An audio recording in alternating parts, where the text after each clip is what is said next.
Welcome to the Alma Talks podcast with host Ashley Rodriguez.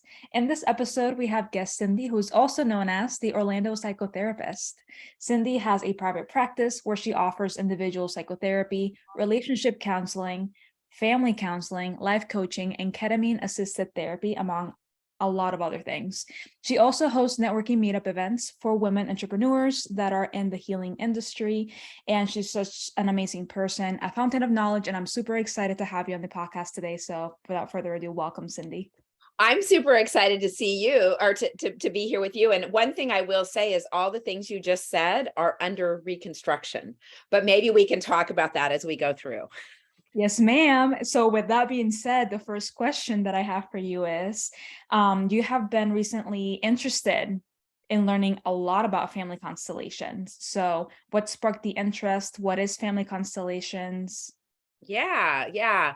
So, it's interesting that really, if I'm going to go all the way back to where I first learned about this was there was an evening about a month ago that you came over, you and two other women came over as I was transitioning out of a relationship. And we were doing like a celebration, and you started pulling people's cards and talking about astrology, which is something that I've never really been able to like comprehend. I haven't had space in my brain to understand it. And so I kind of just like pushed it to the side and wrote it off as like quacky, quite honestly. But also kind of believing in it, but kind of not, right? Not really digging into the knowledge. And so that night you made me intensely curious, and you shared your friend Vanessa Astromascal. You shared her info with me. And so then I went and I made an appointment with her because it just felt right, because I'm doing this thing, Ashley, that I've just really at age 62 started to understand, which makes me so embarrassed sort of that all I have to really do in this life is be attuned to my body. And if my body is like calm and relaxed, then it's an absolute yes. And if my body is like, it's not an absolute no, it's a no for this moment. And then I need to go step aside and process and try to figure out whether that's like wounding from the past that's making me feel that in my body and not the present experience. So anyway, it was an absolute yes. So I went and scheduled an appointment, and I had it with her on July 4th. And what I learned, because it was coming up to my birthday month, right? What I learned in terms of the portals that I was in and what was happening all made so much sense to me in my life. And so one of the things she mentioned to me, and I don't know, maybe you might have mentioned family constellations, but I'm not sure. But one of the things she mentions to me was that I would probably be interested in family constellations. And so, of course, I was like, what is family constellations? Because I've never heard of it. I thought it was like psychodrama because I've done psychodrama training. But what I learned, so then I took that and I actually went to a live family constellations event like a week later with the person that she told me about. And it was a rather interesting experience because there was probably 20 people there. 17 of them were Spanish speaking, and there was 3 of us who were only English speaking. And so they had to translate for us. And so what I'm realizing is so basically what family constellations is it was created by a guy named Bert Hellinger, who's a German psychiatrist, I think, or psychotherapist. And it's about this idea that in our family lines, in our ancestral lines, there's wounding and things that have not gotten resolved when people have died, and that it just keeps showing up generation after generation until somebody does the work to do the healing, which sets everyone else in the constellation free. And when I watched what this therapist was doing with people in that event, I was like, holy shit, this is for real. I watched the people getting healed like so rapidly. And I was like, okay, now I have to learn everything about this. So I found the Hellinger Schule, because it's a German, school. I found them online, and I found that their classes are super reasonably priced. So I've been attending this cosmic power workshop, which is more about like understanding your body energetically. It's not family constellations, but it's related to it. And it was a 4-day, 2 hours a day class, and it only cost $137. I'm like, Wow. yeah. So, I mean, right now my intention is to get fully trained in family constellations. And I feel like what I'm going to be doing, I feel like my sense and what I'm seeing happening is I'm going to be combining plant medicine and family constellations to bring people the healing that they're needing. Yes, because you also just came back from a trip to Jamaica where you I were able did. to sit in ceremony. Yes, I did. Mhm. So I was, would you like me to talk about that? Yes, ma'am. Yes.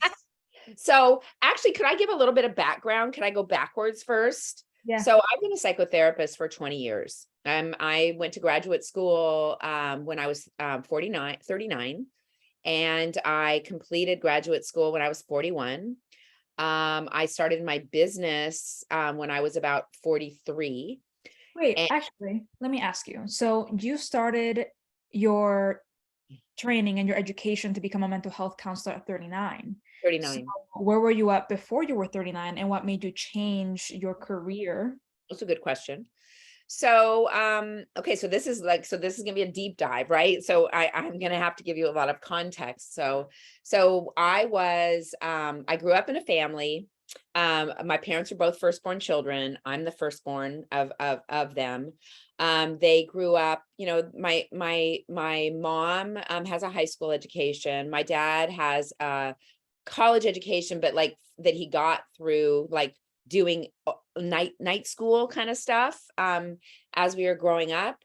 And my parents are just like extremely industrious, hard workers, very loving people, but not that connected to their emotional selves, right? As is to be expected. And I'm not mad about that. It's just the case. And of course, I didn't really identify that until I got older. But so I was raised to be productive, that to be pretty and productive. Those were the two qualities that I understood. Not that it was said, but by watching, thin, pretty, and productive were the three main things that I understood I needed to be happy in life. And so over time, so my undergraduate degree was in hospitality management, and so my goal for myself I was going to be one of the first, because women weren't general managers of hotels when I was in 1980. In 1983, when I was graduating with my degree in hospitality management, there weren't really women general managers of hotels yet. It just wasn't a thing. So my goal was I was going to be the first woman general manager of a hotel. And out of school, I got a job with Marriott and blah, blah, blah. I loved my hotel career. And then I had a child. And then my ex-husband worked in hospitality also. And so I quickly realized that I couldn't do hospitality and him do hospitality and be a mother, or for us to raise functional children. So we couldn't afford for me not to work. So I started waitressing, and when he wasn't working. And so that's how I brought in money there.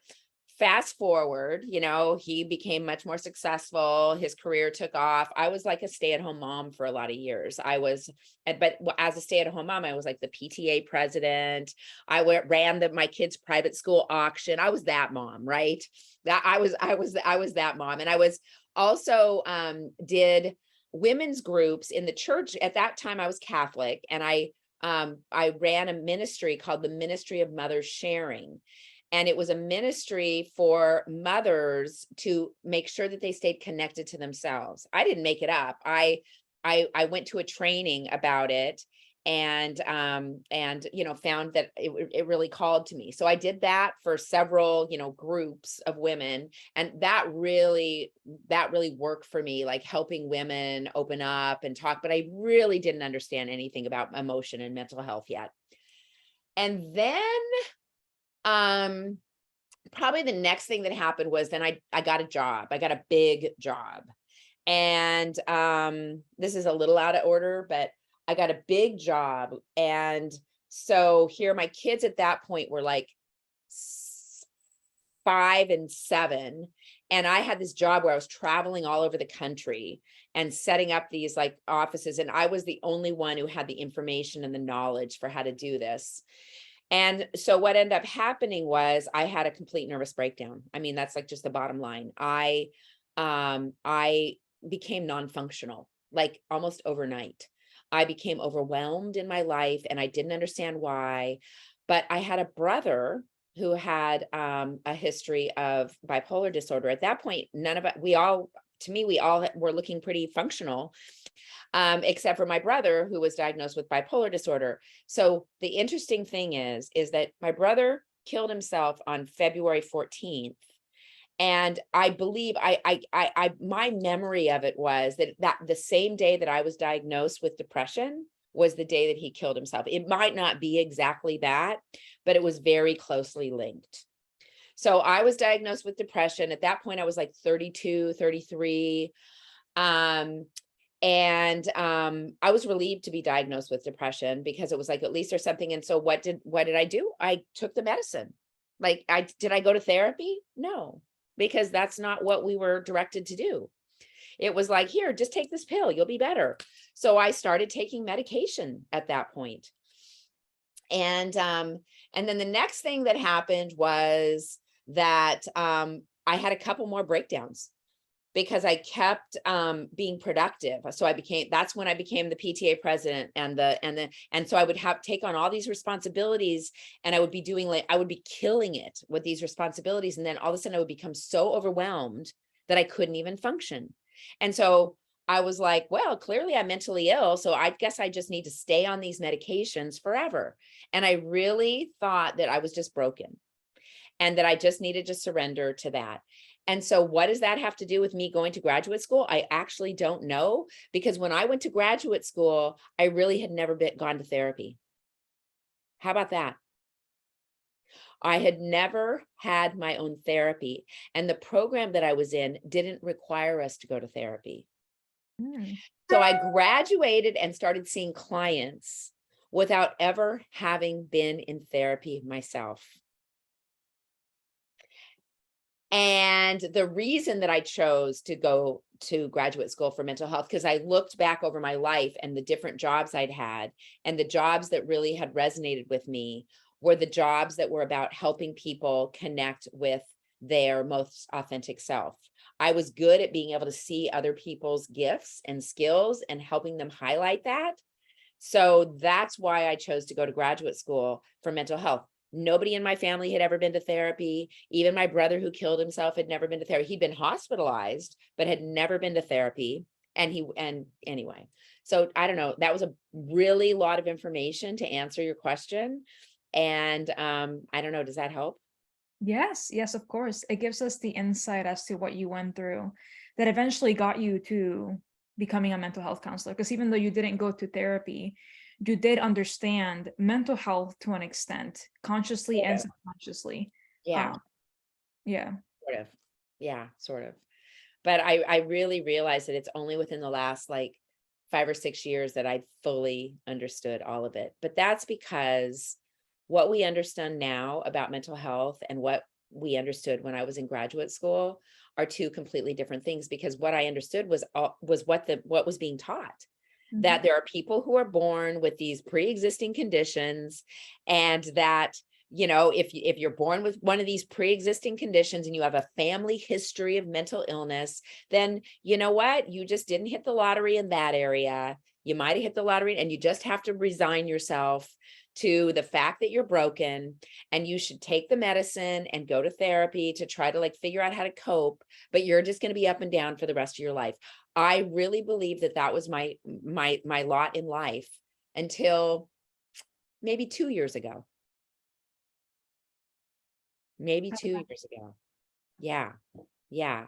So, yeah, I just have been, it's just like at this age in the last like 2 years, I'm just like waking up to the truth of everything. And I think that there's people like Dr. Nicole LaPera, the holistic psychologist, who have like given me the language for what I've always intuitively thought that I understood, that they're really, that even though I was being told by medical professionals and doctors and even my fellow therapists that it was a pre-existing condition and it ran in families.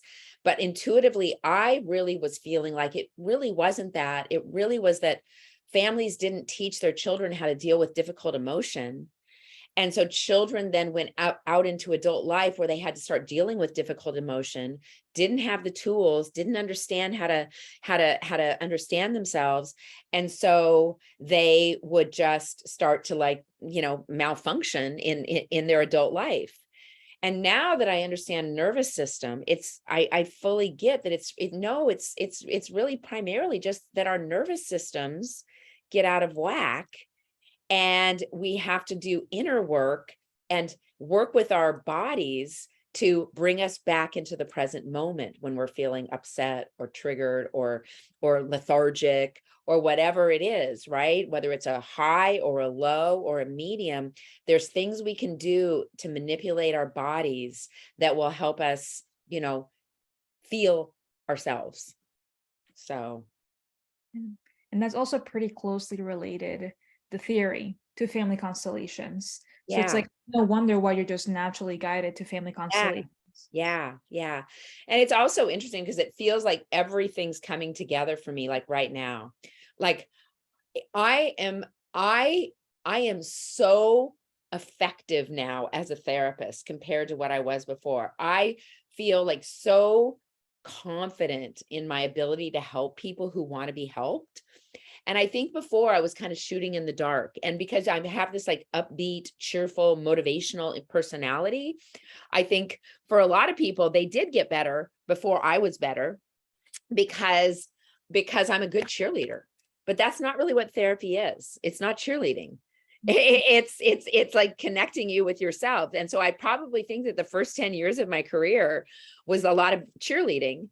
And the next 5 years was cheerleading combined with some therapy. And now it's mainly therapy and a little bit of cheerleading. Does that make sense? Yes. Yeah. So yeah, I'm a good cheerleader, but I'm also I've always been good at connecting with people. And I think that has also helped. So people have easily felt comfortable opening up to me. Yeah. Yes. So now that we have background on your mental health journey, your journey as a therapist, let's go back to your retreat to Jamaica, where you sat with some medicine. Yes. Can I say what the medicine was? Am I allowed? Yeah, Okay. ayahuasca, right? Yeah, so I guess I need to give background how I got there, though. I think what I need to talk about is the fact that part of my journey was that I realized, probably about 3 or 4 years ago, that plant medicines were going to be what was going to start to actually help people heal completely and, make sense of their entire lives. And so what happened was I started researching how could I get trained to work with plant medicines. And luckily, I found a program that was, really well established and had like amazing the lecturers in my class were people like Gabor Mate and like all these like heavy hitters in the psychedelic field were like the lecturers in my program. And so in that program, I learned and began to really understand the healing power of plants. And when you're going to do plant medicine work, you have to, it's not required, but it's strongly encouraged that if you're going to work with these plant medicines with your clients, you better have had these experiences yourself, because these are non-ordinary states of consciousness. And so you can't use your normal brain to kind of like try to like work through what's going on with a person. You have to have experienced it yourself to have a sense of that. So in my program, we were able to use ketamine, which is not a plant medicine, but it's a hypnotic, not exactly a psychedelic, but it's using the same basic principles. So I got that experience in my program. And then after that, I was like, wow, that was huge. And I know that these other plant medicines are much more intense. So then I started thinking, well, what do I want to try? Do I want to try ayahuasca? Do I want to try psilocybin. Ayahuasca felt scary to me. It felt like more than I was ready for. So I decided that psilocybin was going to be the choice, but also because I'm licensed in the state of Florida and I wanted to be able to talk about this to people, whether it's on a podcast, I needed to do it the legal way. So, because you can find underground people all over the United States who will do this with you, who are therapists and things like that, but I'm not going to do that. I want to do things that are legal. So I found a retreat that was in Jamaica where it is legal. And I went with people that I trusted. And to say that it was the next level of opening for me. I to sit with this plant medicine and to sit with other people in this plant medicine in ceremony, which is very different than doing something like this at a music festival or with your friends, because it's all about the set and the setting, right? So the set is, what is my intention? What am I here to do? Why am I doing this? So if I'm doing it at a music festival, I'm doing it to like heighten my experience and be more in tune with the music, or I'm not actually claiming that I've ever done it at a music festival. But if I'm going to do it in a medicinal way, it's going to be a much larger dose. And my intention is going to be something much more deep. So for me, my intention when I went to the plant medicine ceremony in Jamaica was that I would be able to really figure out what is the next step for me. Because as I've learned more about this healing work and how quickly it can heal people, I've started to become weary of doing one-on-one therapy, because I realize really quickly that I basically say the same thing to every single client. I'm connecting with them individually, but my suggestions, my messages, my homework, the tools that I'm providing is pretty much the same thing for everybody. And so then I started to realize that there's a more efficient way that I can heal people, and I can or offer healing to people, and I just need to figure out how to do that.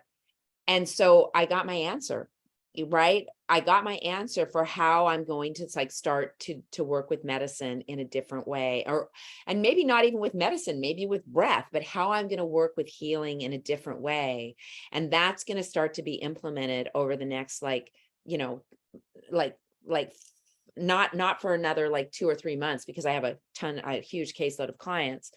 But but right now what I'm doing is I'm slowly transitioning my clients into this idea that, I'm not going to be available to be seeing you every week anymore moving forward. And I'm not taking any new clients, because I have to open up the space for figuring out what I'm going to do next. And do you want me to say what I think I'm going to do next? Okay, so what I'm thinking I'm going to do next is a combination of a number of things. But one of the things is that I believe I'm going to create a container that would, okay, when I think about somebody that I would consider allowing sit with me with any kind of a plant medicine or with ketamine, I'm not gonna work with somebody who hasn't already started to do their own work, establish daily practices, reading certain books, opening themselves up to enlightenment of who they really are before they sit with the medicine, because then the medicine will be that much more effective. So I believe I'm going to create a container that's kind of like a prep for anybody who is going to be having a plant medicine experience. Maybe not with me, maybe with somebody else, but it would be a way that I can and bring people together as a group. And so doing prep and integration with people in a group kind of environment. And maybe I'm part of the medicine ceremony, but maybe I'm not. Maybe I'm just like the prep and integration person, and I'm referring them to the right medicine, providers that I know out there, because I don't want to necessarily be, doing anything illegal. So that's kind of part of what I'm thinking I'm going to be doing. And then I feel like I'll be doing retreats offshore where it is legal. And And then I think that long term, what I'm going to be doing is I'm going to be out there speaking about all of this and bringing awareness to people about all of this on a bigger stage. So, I'm going to Burning Man. And the way that I ended up going to Burning Man is like a crazy, like one of the things that Vanessa said to me is, things are going to start showing up for you that are going to be irrational, illogical. Like people are going to like look at the decisions you're making and they're going to be like, what is happening with Cindy? What is she doing? And so this is one of those examples. So here's the story with Burning Man. Do you see this up here? Mm-hmm. So this is, can you tell what it is? So, for those of you that are just listening to this, so Cindy Oh, has a little a picture behind her of two sculptures of two people that have their backs against each other, but they're like in fetal position away from each other. But then there's two little children inside of the cage that are reaching towards yes, each other. yes. Yes. And that's a sculpture from Burning Man.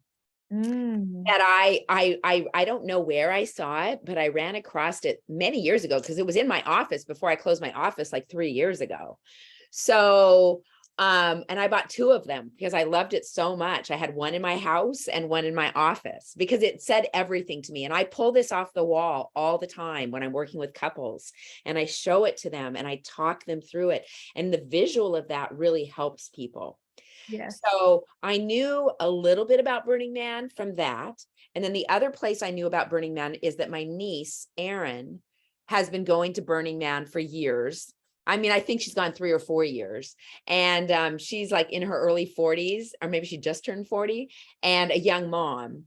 And so I always had it in the back of my mind that that's something I'd like to go do one day, but I knew it was like harsh conditions and I understood that you have to be part of a camp, and like I didn't have any friends who would ever want to go to something like Burning Man. So I kind of didn't really like think that much about it, quite honestly. And then I went to Envision Festival in Costa Rica this year in February. And Envision Festival is like Burning Man light in the jungle. And I had the experience of what this utopian community society kind of feeling was. And I met two men there. One of them is Gabrielle, who I went on the medicine session with the other day. And the other one was this guy, Avi from Israel. And we hung out a lot at Envision. We met at the resort we were all staying at, and then we just kind of like bonded together, and we just like spent a lot of time at the music festival. My friends were there, but I ended up spending more time with these two guys, and because they were my age, and like we were just having fun together. And so while I was in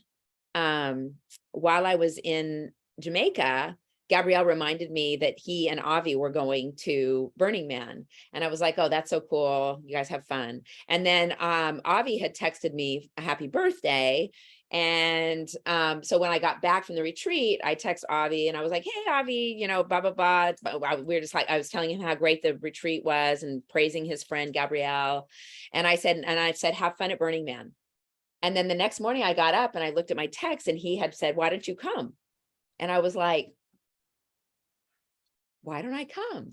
So then I was like, well, let me look at my calendar. And I looked at my calendar and I was like, holy shit, like I could totally go. So then I went on the airline websites and I was like, oh man, like I have tons of Southwest points. I can like get there for free. So then I text him back and I said, hey, I can actually come, but I would need a place to stay. Do you have a place for me to stay? And he's like, no, you'd have to figure that out on your own. So then I was like, okay. And so at first I was like pissed because I was like, oh, so you invited me, but like, not really. I mean, what? But then I was like, you know what? But I'm still feeling that this is a yes. So then I remembered, I was like, Erin, my niece, Erin, has been to Burning Man several times. So that night I text her and I said, hey, Erin, she lives in San Francisco. I said, I'm thinking I might want to go to Burning Man. Do you have any way that you could help me get into a camp? She fucking like immediately texts me back and she's like, yes, the Stanford camp. So it's all Stanford alumni, right? The Stanford camp that my husband and I usually go to, that her husband is one of the coordinators for, and it's her husband's best friend who is the one who coordinates this camp, is usually has some spots. Do you want me to ask if there's a spot for you? And I was like, 100% ask.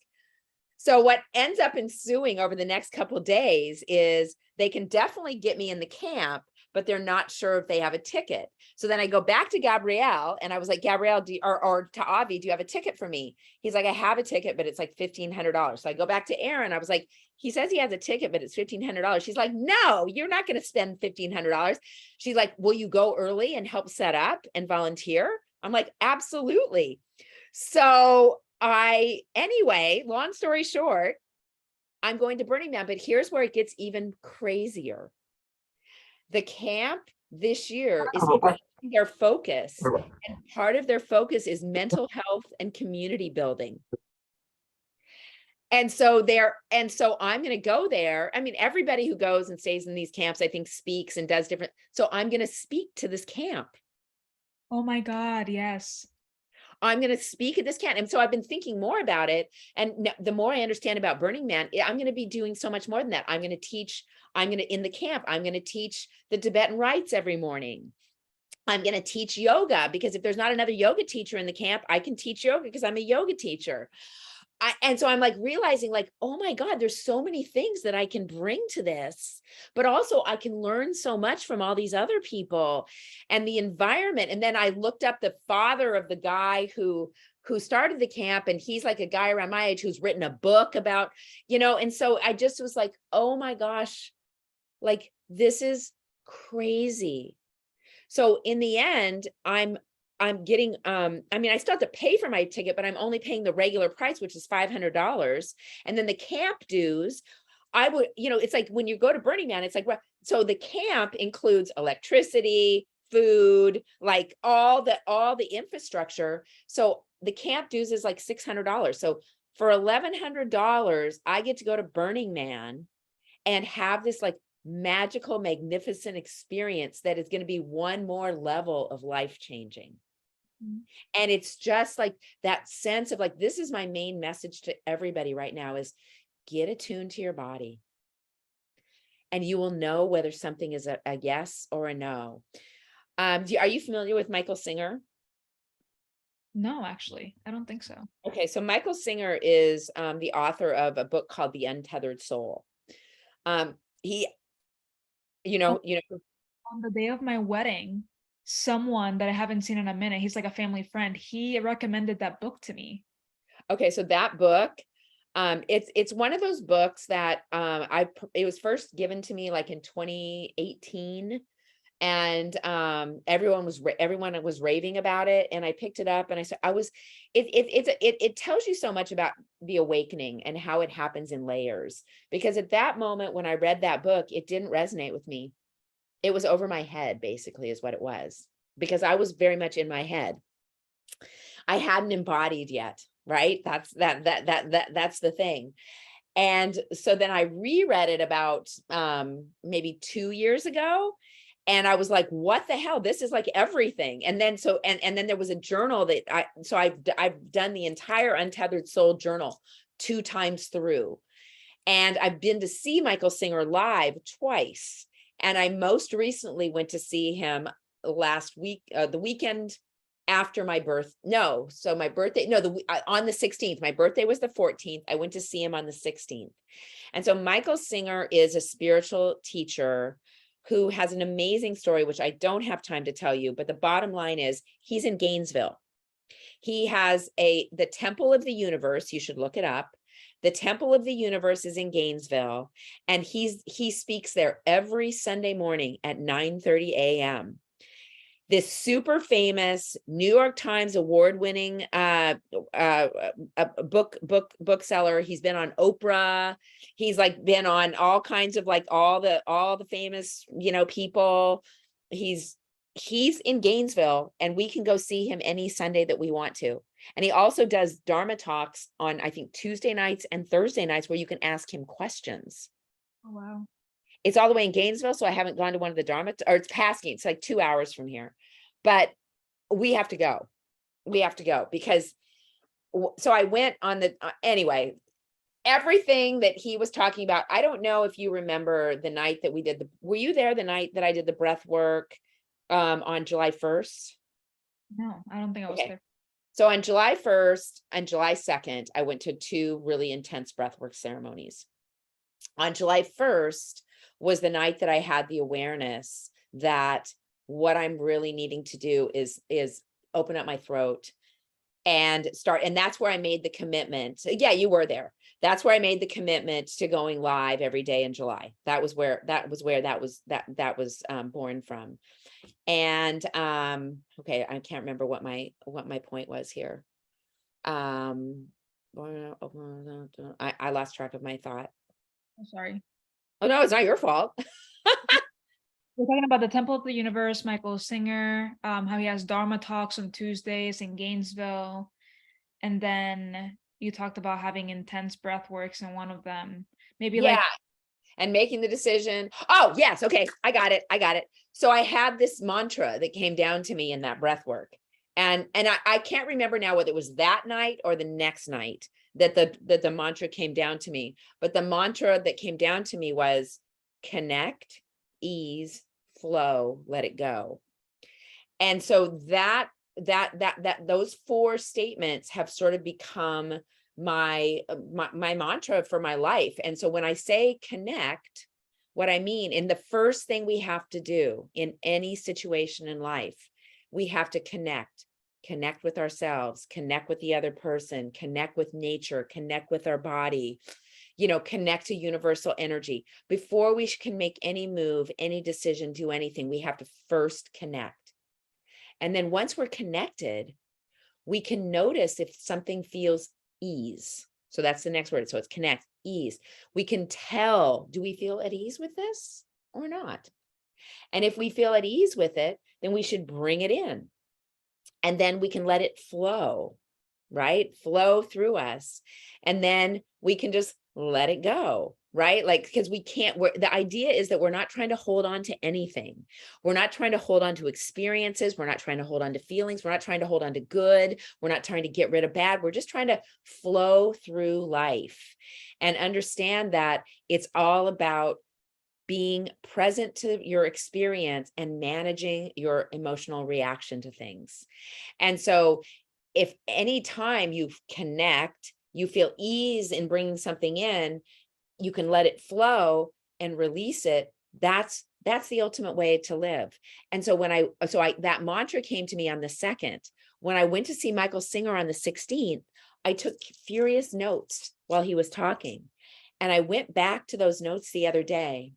Actually, it was when I was in Jamaica, or it was Monday morning this week. But anyway, and I started going through those notes, and what I was writing as he was talking was exactly that: connect, ease, flow, let it go. He must have said, let it go so many times.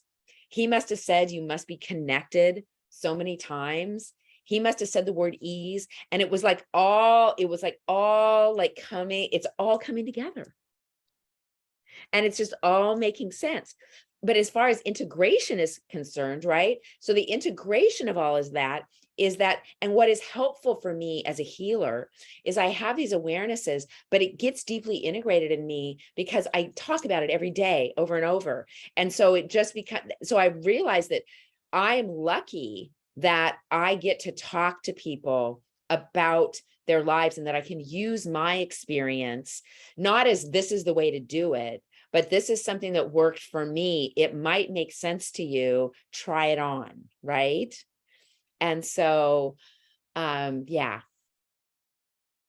That is amazing. I just love how everything is connecting and flowing. And it's literally because of the fact that you're connecting, you're tuning into your body. You're in your body by listening to what it's telling you, yes or no. Yes. Ease, unease. Well, even like, I mean, I guess I'd been doing that for a while without being aware that I was doing it. Because, like, for instance, Ashley, like, how did I meet you? right? I went to a moon mercado, which is a new moon event in Orlando. I went with you to a moon mercado, and I didn't go with you to a moon mercado. I went to a moon mercado with a friend of mine, and there was a couple people reading cards there. And my friend Lisa and I were like, I don't know, which one should we go to? And I think she went to you first. Is that right? So, and then she came to me and she said, oh, she's good. You should go talk to her. So I went and I sat down with you. And I'm very skeptical of those kind of things. I've always been like, I'll go do it, but I've always been pretty skeptical. And I kind of still think that there's a lot of people who are reading cards who don't know what they're doing. But it was crystal clear to me when you read my cards that you were the real deal. And so at the end, or at some point during it, I told you about this woman's group that I was doing, this woman's healers group that I was doing. And so that's that sense of, so I connected, I felt ease with you. I felt like I could flow with you. And so I invited you into this experience. But then the letting go of that is, if you come or not, it doesn't affect me. And I'm not going to follow up with you and chase you down and be like, hey, are you going to come or not? Right. Which is the kind of shit I used to do. I used to like think I knew what was right for everybody. And I would hound people like, have you called? Have you done it? Have you just? And now it's like, here's the information. And of course, if it's my client, I'm going to follow up with them the next week about whether they did it. But with my friends and with people in my life, I've realized that I need to stop trying to like direct people's healing. I just need to just do my healing. And some people will come along with me and other people won't. And that's okay. So. Yes. I do want to go back to the Burning Man thing real quick. Okay, go ahead. You talked about how the painting that you called to you about Burning Man is about two people with their inner child pretty much like touching. And the card that I pulled before this podcast was about the inner child. So I tend to the needs of my inner child. Yeah. Yes. So I always usually pull a card before a podcast episode, and this is the card that came up. So just when you started talking about the Burning Man and then like the picture behind you, I was like, yes, it's gonna be amazing.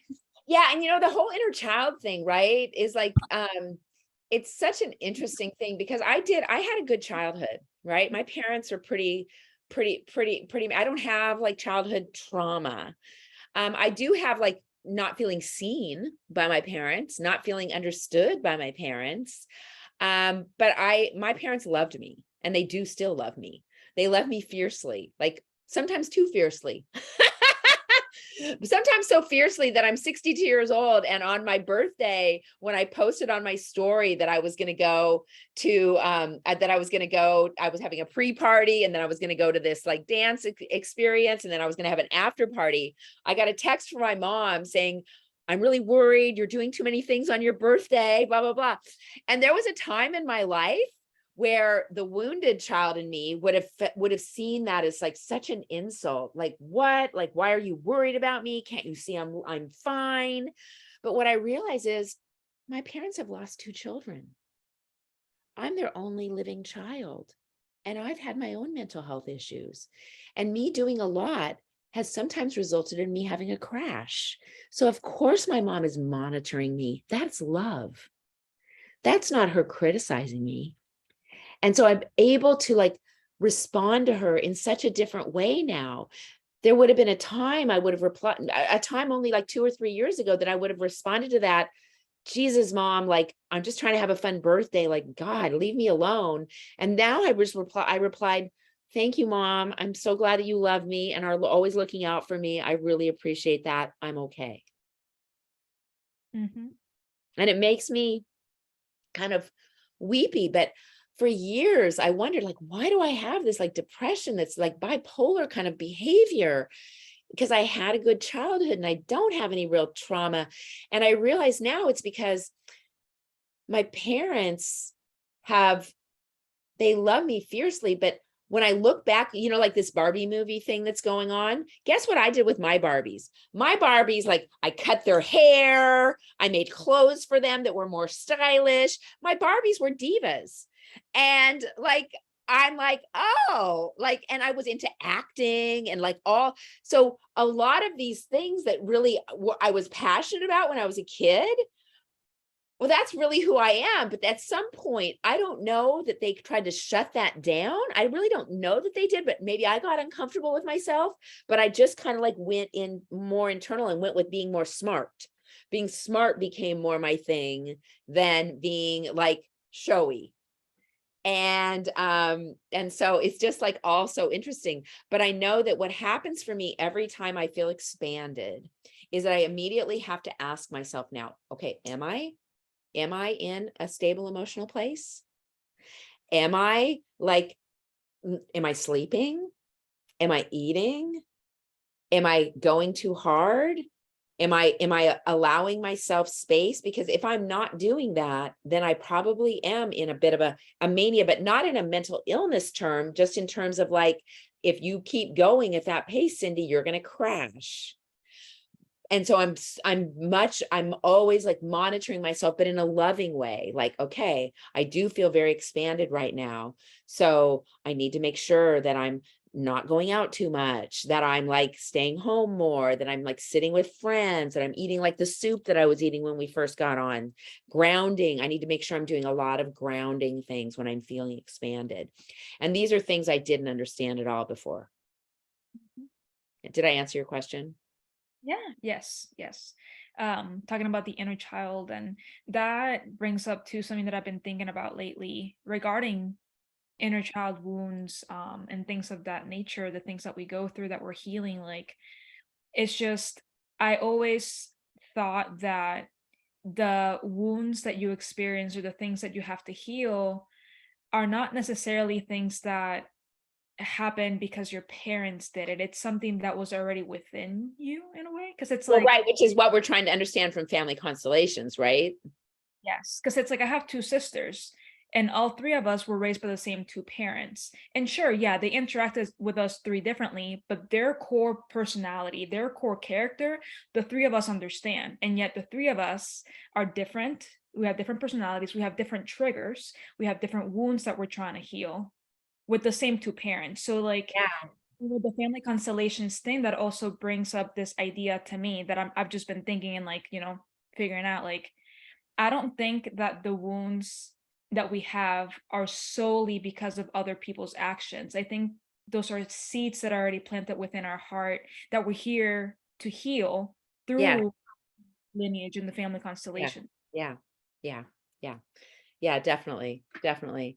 Yeah. It's like I feel so hopeful, Ashley. I feel so hopeful for our world because I feel like we're on the brink of something big.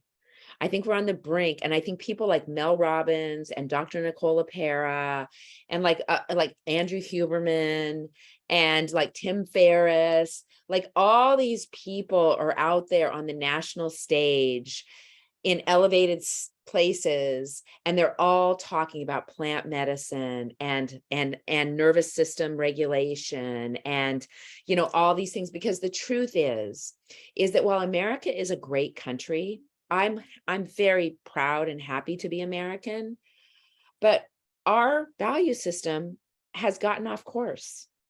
Our value system is not about connection and ease and flow and letting things go. Our value system is about disconnection and the more, and dis-ease, right? And, disconnection, dis-ease, being stuck and not letting shit go at all, but like just like pushing and striving and like trying to make things happen. And it causes a lot of people to feel like they're broken. And the pace that we're expected to move at in order to stay ahead and support ourselves in our society is not sustainable for mental health. Because I think about a lot of these, like I'm fully supportive of mothers working. I really am. But then I also really am kind of conflicted about it, because whether it's a mother or a father, I feel like we've gotten away from the value that like a child needs, for the first at least 5 years of life, needs a parent who's emotionally available, present, and able to like see them and connect with them. And if the primary parent, whether it's a mother or the father, is overwhelmed, distracted, like disconnected from themselves, how can they provide that to their child? So then what they end up doing is they focus on the places in our culture that they get accolades, which is at work where they get promoted and they get more responsibility. And so that what ends up happening is the children, and I guess partly when I'm talking about this here is I'm talking about people that I know in my social strata, right? This is not true for everybody in our society, but this is the people that I'm, kind of like interacting with, is the children end up being kind of off to the side, and nobody really helps them with their mental health. And that to me is why we have so much issues with depression and anxiety in kids now. That is a good idea, good theory as well, because it kind of lines up with when there was a two-income household, the change of the two-income household versus the one-income household. Yeah. Which I just want to say, like, I'm all for women empowerment, right? But I also understand the point of the child during those first 5 years learning how to interact in this world. Yeah. It's So what because I have a lot of high power career women who are my clients. And so, what I say to them is like, listen, I mean, I'm all for you working too, but like have a nanny who is part of the family, who you fully trust, who, your kids feel connected to. Have that person be there with your kids. Have that person do the laundry and the cooking and the cleaning and all those tasks that, what a typical, mother, would do, so that when you come home from your busy day at work, you can just connect with your child. Because so many high power working women specifically, what happens with them is they're straddling the changes in our society. So they're still, not only are they out there earning big money and having big jobs, but they're coming home and they're still the primary person in the family who's doing the household management, who's doing the childcare. And so can you like think about how much that is on one person to be like I'm there, and how much code switching that is. So I'm at work where I'm like, being this kind of person who's like, working in the, in the whatever field. And then I'm going home and I have two different things I have to do. I have to get dinner on the table. I have to like, get my kids lunch pack. I have to do homework. I have to do all these things. And I have to connect with my children. And oh, by the way, I need to have a relationship with my husband. Mhm. I mean, doesn't that sound like an impossible task? Yeah. But we're acting like that's just normal. There's no way. The way I grew up, right? My mom was at home. And she might have had a little part-time job here and there, but she was at home. She was baking cookies. She was like being the Girl Scout leader. There was a sense of security there that so many kids don't have. Probably people are going to listen to this and I'm going to get prosecuted.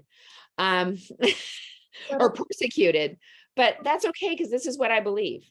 Yeah, but it's not even about that. I just feel like a lot of people that have an opinion on this matter don't don't have children and don't have a partner that they have to like co do all of this with. Like it's very easy for you to say, oh, like why does the woman or the mother have to make cookies and laundry and this and that and connect with the husband, and why can't the man do it? It's like, well, I mean, I don't have a child yet, but I've been living with my partner for 3 years now, and even with just between him and me and the house and our full-time jobs, it's hard. It's hard to balance it all, and we don't Yeah. have a Yeah. And then the other thing that's part of all of this is I've been learning so much more about masculine energy and feminine energy. And I don't know if you've have you heard of David Dita? There's a I book, The Way of the Superior Man. I recently read it, and that is part of what this whole sense of awareness is like, oh, I also see what's happening. What's happened with me with men is that I've been in my masculine energy most of my life. I have lived my life in my masculine, and no wonder I have a hard time in relationships with men, because I am men are I don't want to talk too much about any specific people, but in the end, in almost every relationship that I've been in, I end up being more of the masculine energy, not because they're weak men at all, but because I am a bit of a force, and I would need a man who is their own force, who could meet me, and, and I would feel like, wow, like if I had a man who I felt like had my back, how relaxing that would be. Mhm. But I don't know that I've ever felt that way. So, Yeah. That's actually, I just added that book. I just got it on Audible. So okay. I excited to listen to it. Yeah. Yeah. Yeah. I've had several of my career woman clients uh, uh, read it or listen to it, and they've all been like kind of blown away. Yeah. Because I believe that the real way that you can heal the divine feminine is by healing the divine masculine that you have within, because that's what supports you, the growth of the divine feminine in the first place. Yes.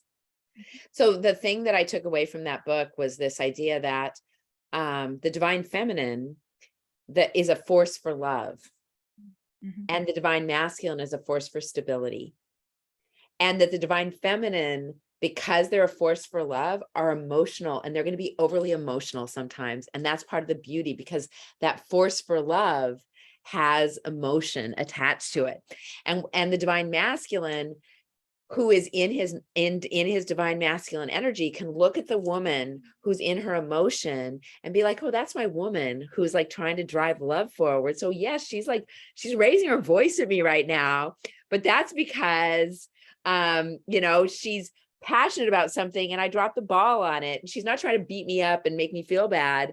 And if I just will listen to her and validate her, she'll just calm right down, and then I can like have a dialogue with her. But so often what happens with men and women is women will be in their emotion, and it will feel overwhelming to men. And so they will disconnect. And then that will feel like wounding to women, because then they don't feel seen or heard or understood. And then there's a whole other side of that for men, right? So anyway, it's just all very interesting. It's all very, very, very interesting. I'm super excited to read it. Really, really excited actually. So I'll let you know when I finish the book. Okay. Okay. Okay. Yeah. But I also thank you so much for staying with me. I just feel like I can always talk to you for like just at a time, which is amazing. Thank you. So Thank for everything that you said though, I just want to say anybody listening, um, all of the resources that you mentioned, all of the people that you shouted out, you do this regularly on your social media account on Instagram. You always share the resources that you utilize to heal yourself, the resources that you believe in because they have helped you tremendously. So to learn more about you, for people to find you and listen to you and continue following your journey, how can Yeah. Yeah. So right now I'm not taking new clients. And so right now I'm kind of on hold in terms of working with people, other than the people that I'm already working with. But I strongly encourage people to follow me on Instagram at Orlando Psychotherapist. Also my YouTube channel, it's about ready to get a bunch of I'm gonna all these lives I'm doing. I just need somebody to help me like move them over, because I just can't do technology. All right, it's just it's not something I want to spend my time. But so soon all these hours of lives I've been doing will end up on my YouTube. But my YouTube already has quite a bit of good stuff, because I've been kind of doing um YouTube stuff for like probably 4 or 5 years. And then I will go into like these dark places, and then I'll come back. And so it's really interesting, because if you go back to the beginning and you kind of like see the evolution of me from then till now, you can see that I was very much an ego at the beginning, and I was still giving good information. I still stand by everything that I was saying and doing, but my motivation was different than it is now. My motivation then was very much about like, look at me, I know all this stuff, like I can. And now my motivation is like, I know a bunch of stuff, and if people want to listen to it, great, because it might help them. But if people don't want to listen to it, that's okay too. But I'm still going to put it out. I don't care if anybody hears anything I say. So like even doing the lives that I've been doing, it's not about how many people show up or how many people watch. It's about me developing my voice and my way of speaking about things, and kind of like it's integration. Right? The lives are a form of integration. I'm talking to different healers and things like that. So anyway, the bottom line is the best places to find me are on and on on YouTube. I think Cindy Price Fabico is, or it might just be Cindy Fabico. You have to look it up. You'll find it. Those are the two best places to find me. I'm also on Facebook as Cindy Fabico. And I'm on TikTok, but I don't do much on TikTok. My main platforms are YouTube and Instagram. I love Instagram.